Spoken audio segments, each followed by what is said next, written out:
Kellen here at the SI Factory. Today I got Kenny and Eddie with me. We are going to build a Zero Wedge Pro using the Slate material.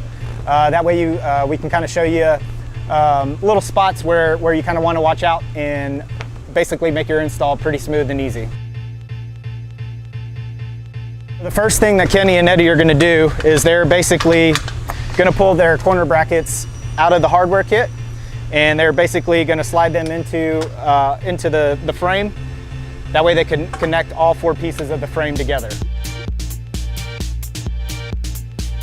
One thing you want to check before you go to basically connect the frame pieces all together is if you have any type of flown kit option or AT material. There are extra pieces that you'll want to slide into the frame before you go and attach the frame together. That way you don't have to take it apart if you miss sliding in a piece. They've basically, hand tightened these. They're going to check to make sure this frame is square. On the Zero Wedge Pro product, it is very, very critical that this frame is perfectly square.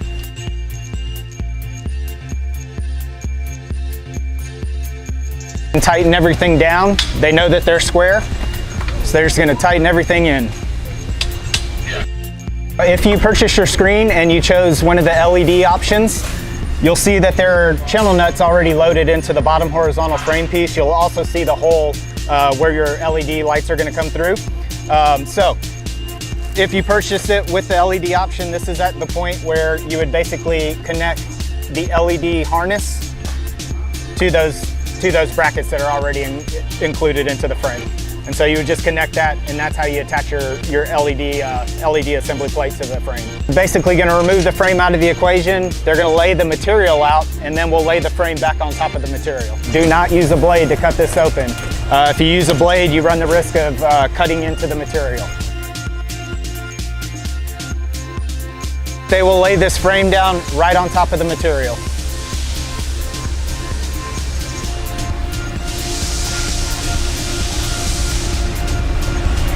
They're going to start spreading out their snaps to match up with the snaps on the material.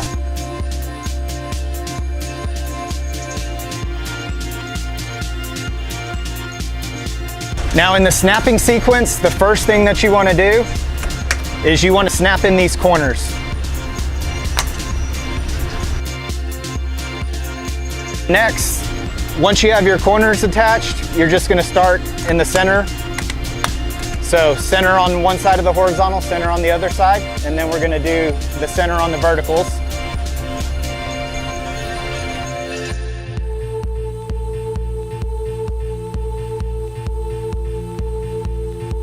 Once you have all the material snapped, you just kind of want to check the edges. You should be nice and flat. Okay, if you see any ridges or wrinkles, you'll just want to kind of unsnap, smooth out the material, but you want to be nice and flat.